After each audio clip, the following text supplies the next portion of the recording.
Meus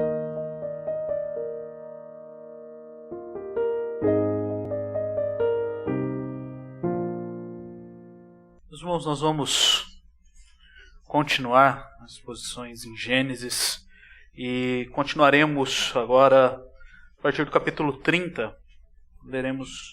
Lerei do verso 25, iremos até o verso 43, mas agora nós leremos apenas os versos 25 e 26. Os demais versos nós leremos no decorrer da mensagem.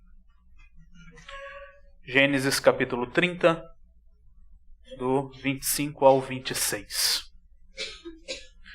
A palavra do Senhor nos diz assim: Tendo Raquel dado à luz a José, disse Jacó a Labão: Permite-me que eu volte para o meu lugar e a minha terra. Dá-me meus filhos e as mulheres pelas quais eu te servi, e partirei, pois tu sabes quanto te servi e de que maneira te servi. Vamos orar? Senhor, nós te damos graças, pois o Senhor tem sido bondoso, o Senhor tem sido misericordioso e tem cuidado de nós. Quão privilegiados somos por podermos nos reunir e juntos adorarmos o Teu nome, confessarmos os nossos pecados e agora lermos a Tua palavra e ouvirmos a exposição dela. Senhor, abra os nossos corações. Abra o nosso entendimento, para que possamos ouvir a Tua palavra, ouvir a exposição da Tua palavra, a aplicação da Tua palavra, e tenhamos disposição para obedecermos a Tua palavra e andarmos segundo ela. Senhor, esta é a oração que nós fazemos, sabendo que o Senhor tem sido grato para conosco e tem cuidado de nós. Em nome do Teu Filho amado, Jesus Cristo, nós oramos. Amém. Amém. Desde o início dessa série nós temos visto então a partir desta perspectiva que nós fomos criados à imagem e semelhança de Deus. Deus criou todas as coisas com o seu poder, mas nós pecamos e nós chamamos este momento, esta fase de queda. O homem pecou contra Deus, se rebelou contra Deus, e então passa a viver uma vida em pecado, em submissão e escravidão ao pecado. Deus, na sua graça, no seu plano soberano e redentor, desde o início, Ele prepara então a redenção. Ele prepara este caminho até Cristo Jesus, que consuma a nossa redenção. Nos compra com preço de sangue. E nós aguardamos então a consumação. Aguardamos ansiosamente a concretização de todo este plano de Deus. E nós vemos isso em Gênesis, e nós vimos desde o início, e agora nós estamos falando sobre Jacó, aqui nos descendentes de Isaac. E nós passamos os últimos domingos vendo o agir de Deus, o agir da graça de Deus na vida de Jacó. E no capítulo 29 nós vimos que a aliança de Deus ela continuou apesar de Jacó. E nós vimos que ela continua apesar de nós. E nós veremos um pouco mais disso hoje. Que Deus nos abençoa apesar de quem nós somos ou do que nós fazemos. Nós vimos que a providência de Deus está acima de nós. E nós vimos o caráter de Jacó sendo moldado, sendo transformado. E no domingo passado nós ouvimos a exposição então do final do capítulo 29 e do capítulo até o verso 24 do capítulo 30. Onde nós vimos que Raquel e Lia, elas estavam se submetendo a Jacó, mas elas estavam se submetendo aos ídolos. Era uma submissão que estava sendo totalmente idólatra. Nós vimos que aquele homem não estava governando a sua casa, não estava liderando o seu lar. E houve bagunça, houve desordem. E nós então vimos, eu vi também depois, então não vi no domingo, mas depois eu ouvi o sermão. Nós vimos que os ídolos, eles nunca saciam. E o reverendo Mauro terminou o sermão dele domingo passado mostrando e dando já um spoiler do que vai acontecer mais para frente. E ele mostrou que a idolatria de Raquel custou-lhe a vida, pois no seu segundo filho ela morre. Então aqui nós vamos então para este início deste trecho final desta história entre Labão e Jacó. Jacó, depois de ter então o seu filho de Raquel, José, ele então tem um desejo, tem um plano. Ele quer que a justiça seja feita.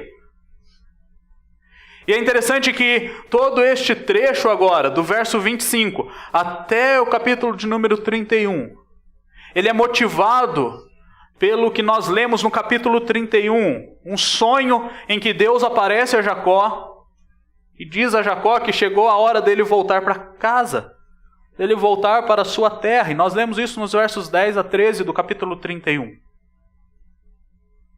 E Jacó então ele tem este desejo e ele então tem este sentimento de liberdade. Ele diz assim lá no verso de número 25, então tendo Raquel dado à luz a José, disse Jacó a Labão, permite-me que eu volte ao meu lugar, à minha terra. Acabou. Eu já paguei todo o preço que eu deveria ter pago pelas minhas esposas. Jacó está diante de Labão com o seu carnezinho e diz assim: olha aqui, a última prestação já foi paga, meu filho. Agora vamos me liberar. Ele era um escravo. Ele não poderia simplesmente sair, e nós vemos quando ele fugiu, no capítulo 31, e nós vamos ver isso mais detalhadamente no domingo que vem. Labão foi atrás dele. Ele mesmo sendo genro de Labão, ele tinha um contrato de escravidão com Labão. Então ele chega diante de Labão e diz a Labão: ok, agora a minha esposa amada deu à luz a um filho meu. Me deixa sair. Me deixa voltar para minha casa, pois acabou a minha escravidão. E este é o sentimento de Jacó. Não devo mais nada. E é interessante que até nascer o filho de Raquel, nós vemos que há uma conexão sentimental e emocional. E depois nós veremos isso entre Labão e Raquel. E talvez Jacó se apresente a Labão para pedir esta permissão, pois ele talvez tenha medo de que uma delas não fosse. Mas ele não faz isso apenas pelo desejo. Jacó precisaria cumprir um voto que ele havia feito. E nós vemos isso lá no capítulo de número 28, no verso 20 até o verso de número 22. Jacó diz então, fez também Jacó um voto, dizendo: se Deus for comigo e me guardar nessa jornada que empreendo, e me der pão para comer e roupa que me vista, de maneira que eu volte em paz para a casa do meu pai, então o Senhor será o meu Deus, e a pedra que erigi por coluna será a casa de Deus, e tudo quanto me concederes, certamente te darei o dízimo.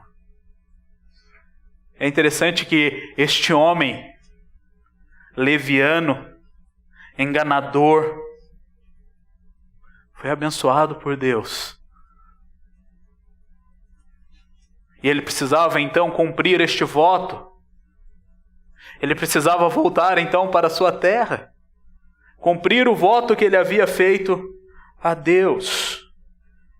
E nós vemos que ele mantém esta fé no Deus de Abraão, no Deus de Isaac, seu pai, sabendo que Deus estava acompanhando durante todo este período e que o acompanharia de volta para sua casa.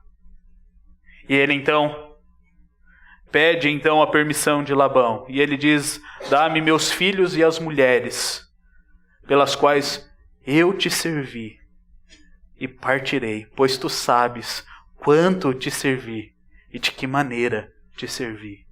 Nós já aprendemos aqui que quando o autor ele repete a mesma palavra, alguma coisa tem aí. E aqui Labão está dizendo: ok, eu já te servi, já está pago. Lembra que Labão ele tinha sua cabeça pensando apenas em termos econômicos, financeiros, e que ali as suas duas filhas não passavam de uma propriedade que estava sendo vendida e passada para outra pessoa. Jacó então relembra Labão disso. Ele diz assim: olha, eu já te servi, você sabe que já cumpriu os meus anos. Eu servi por elas e pelos filhos delas. Você sabe o zelo da minha servidão. Você sabe o quanto eu te servi e a maneira que eu te servi. Jacó foi extremamente leal a Labão durante todo o tempo de trabalho. Ele cumpriu a promessa, o pacto, o acordo que eles haviam firmado 14 anos antes. Mesmo sendo enganado, mesmo sendo ali trapaceado, mesmo tendo argumentos para abandonar uma de suas esposas, Jacó, ele permaneceu fiel a este acordo. E ele então chega a este momento onde ele: basta, eu tenho que ir embora. Eu tenho que voltar para a minha terra. E nós vemos mais uma cena se iniciando na vida de Jacó. Mais alguns anos de serviço.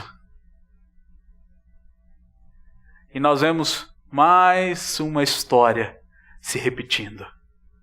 E nós começamos a ler então a partir do verso de número 17. Um novo acordo é feito. E o texto nos diz assim: Labão lhe respondeu: ache eu mercê diante de ti, fica comigo. Tenho experimentado que o Senhor me abençoou por amor de ti. E disse ainda: fixa o teu salário, que te pagarei. Disse-lhe Jacó: tu sabes como te venho servindo e como cuidei do teu gado, porque o pouco que tinhas antes da minha vinda foi aumentado grandemente. E o Senhor te abençoou por meu trabalho. Agora, pois, quando hei de eu trabalhar também por minha casa? Então Labão lhe perguntou: que te darei? Respondeu Jacó: nada me darás. Tornarei a apacentar e a guardar o teu rebanho. Se me fizeres isto, passarei hoje por todo o teu rebanho, separando dele os salpicados e malhados, e todos os negros entre os cordeiros, e o que é malhado e salpicado entre as cabras. Será isto o meu salário? Assim responderá por mim a minha justiça no dia de amanhã, quando vieres ver o meu salário diante de ti. O que não for salpicado e malhado entre as cabras e negro entre as ovelhas, este, se for achado comigo, será tido por furtado. Disse Labão: pois sim, seja conforme a tua palavra. Aqui nós temos um novo acordo sendo firmado, mas um acordo que tem quase que os mesmos termos do primeiro acordo feito há 14 anos atrás. E quando nós olhamos e lemos o texto bíblico, nós podemos ver e notar esta semelhança. Lá no início, lá no capítulo de número 29, nós vemos então Jacó pedindo a mão de Raquel por esposa. E o que Labão diz a Jacó? Fixa o teu preço. Aqui nós vemos os leitores sendo lembrados de uma história que estava para se repetir. Labão, o enganador, estava pronto novamente para dar o bote. E é interessante que quando nós olhamos o início da conversa de Labão, ele começa bajulando Jacó, e ele diz assim: se eu mereço a tua consideração. Olha, se você me considera por alguma coisa. Pense o lado emocional que Labão usa aqui. Eu sou pai das suas esposas, eu sou avô do seu neto. Você está aqui comigo por 14 anos. Ache eu mercê diante de ti. Eu te suplico, fica comigo. E nós vemos que Labão aqui, ele está fazendo um mero discurso para conquistar novamente Jacó. Ele não estava interessado na companhia de Jacó pela companhia de Jacó. Ele estava mais interessado no que Jacó poderia fazer por ele. É interessante que o texto então nos diz que Labão diz assim: tenho experimentado que o Senhor me abençoou por amor de ti. E essa expressão aqui, tenho experimentado, ela denota que Labão estava fazendo uma prática muito comum na época, que era uma prática de adivinhação, que era proibida para o povo de Deus. E nós vemos essa proibição lá em Levíticos, e nós vemos essa proibição lá em Deuteronômio. Essa prática presumia que os homens pudessem manipular divindades para que eles os servissem, em vez de dependerem pela fé na benevolência de Deus. Aqui aquele homem que estava bajulando Jacó, então diz assim: olha, continua comigo, pois eu acho que a gente pode continuar fazendo esse jogo de manipulação e Deus vai continuar nos abençoando. Você é a chave para isso. E nós vemos que, ironicamente,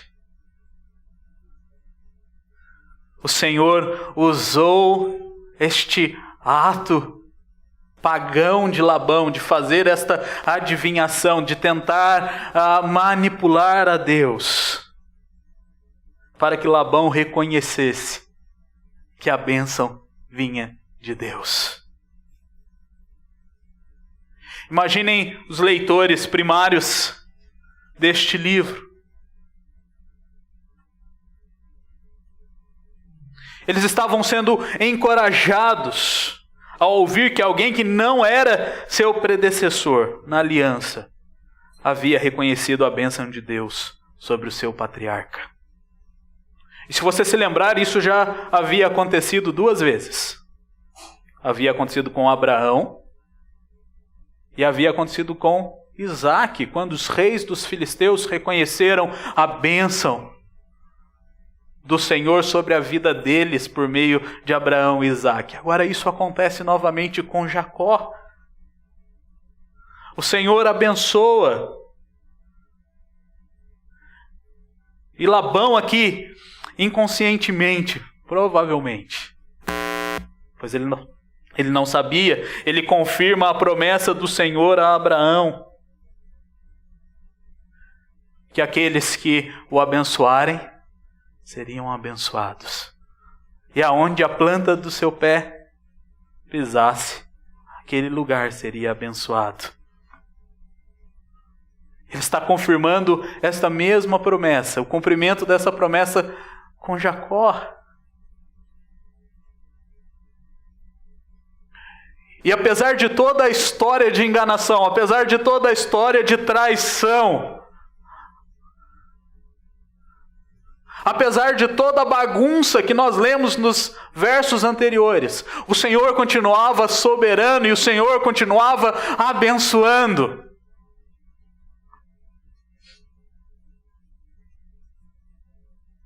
E aqui então nós vamos para o diálogo deles. Labão pergunta: me diz então qual é o seu salário para você continuar comigo? Jacó havia reclamado: olha, eu trabalhei 14 anos pela minha esposa e pelos meus filhos. Eu não tenho bem nenhum. Quando eu irei então agora trabalhar pela minha propriedade? Labão, um empresário, pensando apenas nos números, deve ter feito uma contazinha rápida na sua cabeça. Olha, eu posso pagar para Jacó o que ele quiser, porque eu sei que a bênção do Senhor virá. Eu sei que o Senhor vai abençoar, porque Jacó, ele afirma isso no seu diálogo. Ele diz para Labão: quando eu cheguei aqui, você tinha pouca coisa, você não tinha muita coisa. Mas Deus, por meu intermédio, aumentou grandemente o seu patrimônio. E esta é a primeira vez que Labão, então, olha para Deus e coloca em Deus a bênção. Em Jacó coloca em Deus e dá a Deus o crédito pela bênção na sua vida e através dele. Então nós temos um diálogo se repetindo. Qual é o teu preço? Me fala. Eu creio que Jacó, ao ouvir isso, talvez não tenha se lembrado do que aconteceu 14 anos atrás. 14 anos atrás, Jacó disse a Labão: olha, eu vou trabalhar por 7 anos para que você então me dê Rebeca. E o que acontece? Raquel. As histórias vão se misturando na minha cabeça. Vamos lá. Então, por Raquel eu trabalharei 7 anos. E chega quando ele paga então o seu último boleto ali dos 7 anos, sua última prestação da esposa própria. Labão faz o quê? Labão o engana. E então dá Lia no lugar de Raquel. E ele então faz novamente outro acordo. Ele fala assim: olha, eu quero Raquel. Labão então trabalhe por mais 7 anos. E daqui 1 semana eu te dou Raquel. E lá vai então Jacó trabalhar por mais 7 anos. Ele havia sido enganado, ele havia sido passado para trás. E imaginem agora os leitores lendo isso, eles se lembrando do que havia acontecido versículos antes. Naturalmente, já começamos a pensar: o que Labão vai fazer desta vez? Mas isso é cena para o próximo ponto. Jacó então ele estipula o seu salário. Ele diz assim: olha, meu salário serão aquelas ovelhas, aqueles cordeiros, aquelas cabras que sofrem uma mutação na sua pigmentação e elas são de cores diferentes. Elas não são de valor econômico. Elas não têm este valor econômico alto, pois elas são deformadas. Essas ovelhas, estas cabras, elas serão o meu pagamento. Se nós andarmos mais um pouquinho, e aqui nós precisamos ler esta história, às vezes já ouvimos isso aqui, o Reverendo Mauro disse que nós não podemos ler isso como se fosse uma ordem cronológica, nós precisamos entender a história acontecendo no todo.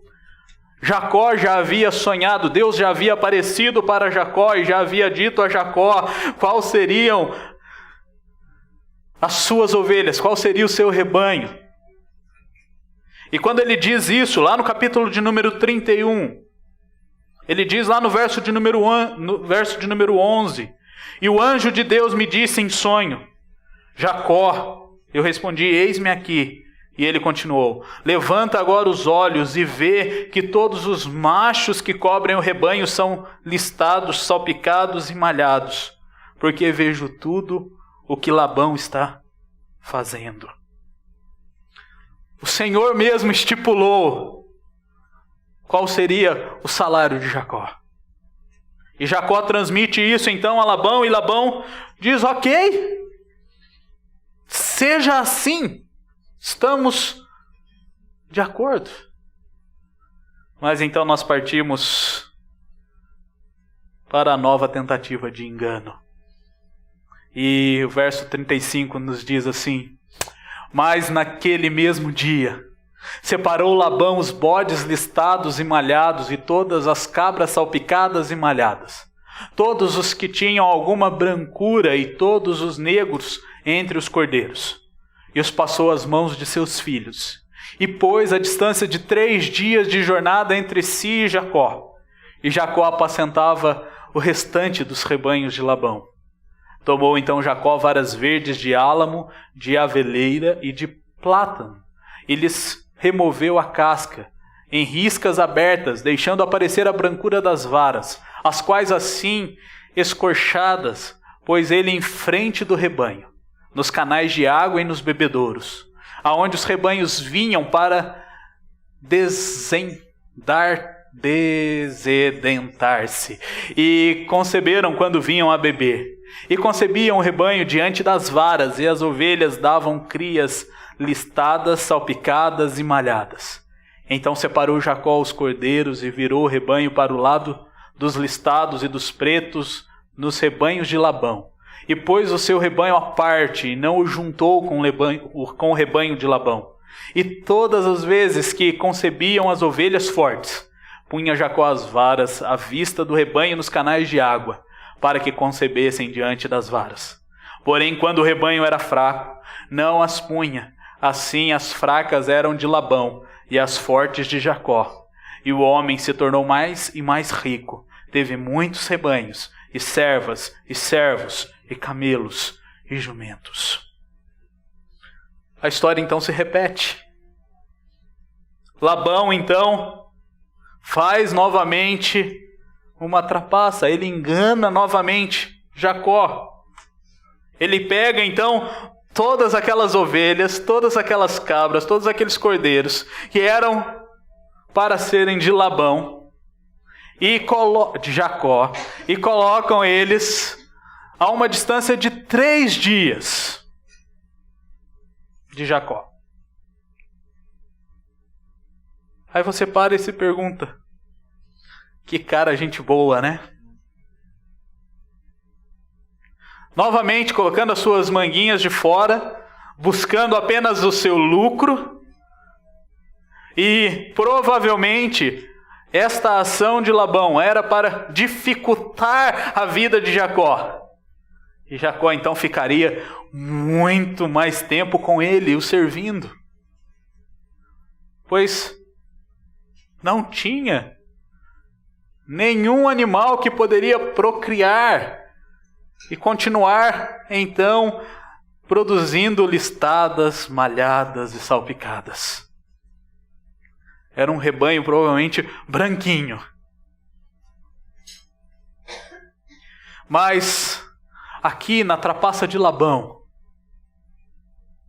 nós podemos ver Deus usando essa trapaça para mostrar que Ele é quem abençoaria a Jacó, para enaltecer o seu poder e a sua bênção sobrenatural. Jacó começou com nada. Jacó estava ali sendo ensinado a confiar e depender totalmente na palavra de Deus. Deus já havia dito a ele que este seria o seu rebanho.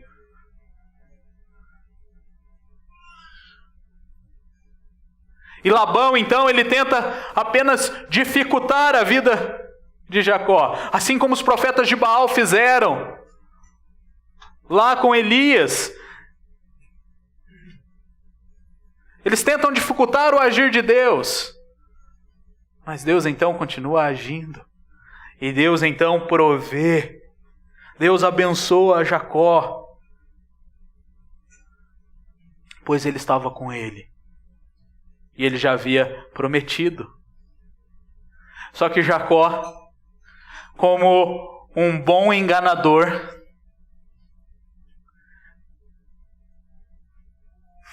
tentou trapacear também. Ele tentou enganar. E ele usa um meio supersticioso. E ele pega então 3 pedaços de três árvores. Ele pega pedaços de 3 árvores. E essas 3 árvores eram usadas para alguns tratamentos medicinais, pois elas tinham algumas substâncias medicinais e elas tinham também substâncias tóxicas. E elas precisavam ser bem usadas, e eram usadas naquela época. E ele pega isso com o intuito de adiantar o ciclo das fêmeas, para que os machos pudessem então ter relação com as fêmeas e procriar mais cedo. E isso, a lenda dizia que geraria as deformações, as deformidades na aparência do animal. Jacó então se acha o sabichão. Ele vai usar este meio para tentar trapacear, para ganhar ainda mais animais. E é interessante que na semana passada nós vimos que a sua esposa também havia usado de um meio supersticioso e místico. E provavelmente vocês não vão se esquecer do filme do Harry Potter e das mandrágoras, dos bichinhos saindo ali da terra. Raquel usa também um meio supersticioso, místico, para poder conceber e dar à luz. E eles se esquecem da promessa de Deus, e eles se esquecem que eles deveriam confiar em Deus. As varas não fizeram nada. Porque nós sabemos que quem dá a vida, quem produz a vida é Deus. E Deus então criou para Jacó o seu rebanho, como ele havia prometido. Deus o abençoou apesar dele. Apesar de mais uma vez tentar enganar, apesar de mais uma vez tentar dar o seu jeitinho. E aqui nós podemos dizer que os brasileiros devem ter vindo da linhagem de Jacó, né? Dando o seu jeitinho. Jacó não tem paciência para esperar a concretização da palavra de Deus. E ele tenta ali então dar o seu jeitinho, e é o que nós fazemos muitas vezes. Muitas vezes nós não sabemos esperar, muitas vezes nós não queremos confiar nas bênçãos de Deus. Nós muitas vezes ficamos ansiosos e desesperados pelo sustento que Deus prometeu que nos daria e nos abençoaria com ele. E nós entramos muitas vezes em parafuso por causa dos nossos jeitinhos, por não sabermos esperar, por não sabermos confiar em Deus. E aqui mais uma vez nós somos lembrados que Deus ele cumpre a sua palavra. Mais uma vez nós somos lembrados que É Ele quem nos abençoa, independente do que nós fizermos para tentarmos ganhar a bênção de Deus. E aqui nós precisamos ressaltar uma coisa. Nada do que nós fizermos com as nossas próprias mãos será capaz ou valerá como moeda de troca diante das bênçãos de Deus. O texto termina dizendo que Jacó se enriqueceu. Ele tornou-se cada vez mais rico. E nós vamos ver que isso vai dar problema daqui a pouco. Porque Labão continuava ganancioso. Os filhos de Labão haviam aprendido com seu pai. E o Senhor então continuou abençoando a vida de Jacó.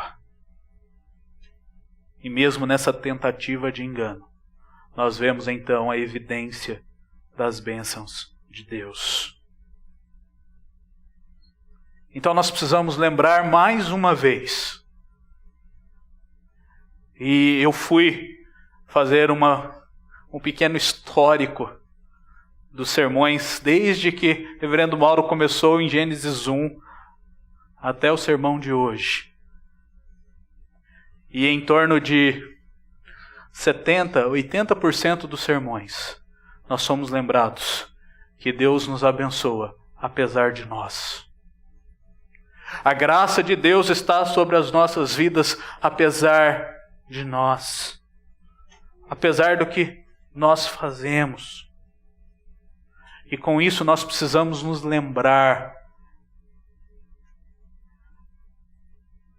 Nós precisamos reconhecer quem nós somos. Nós somos homens e mulheres que continuam sujeitos ao pecado. Se assim não fosse, nós não teríamos no nosso culto um momento de confissão de pecados. Nós continuamos debaixo dos efeitos da queda. E nós continuamos com os nossos corações idólatras, como nós vimos semana passada. E nós buscamos um ídolo atrás de outro ídolo. E estes ídolos não irão nos saciar. Nós precisamos reconhecer isso. Nós não somos super poderosos, nós não somos super abençoados.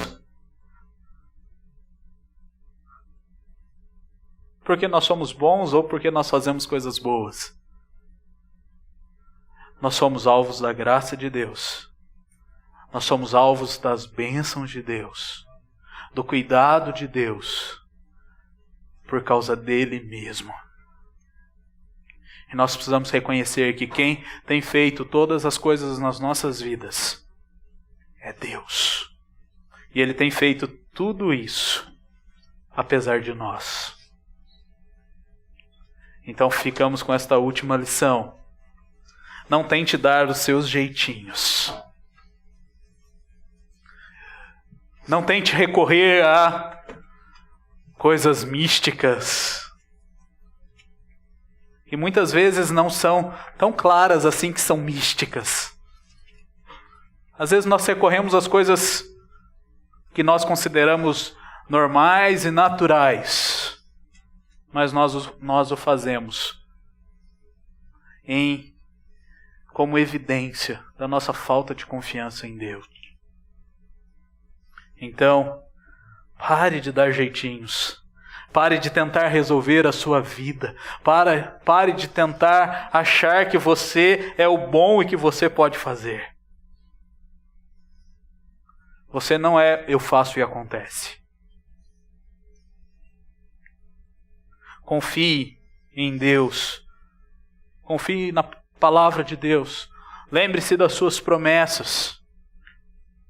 E acima de tudo, espere o agir de Deus. Não perca isso de vista.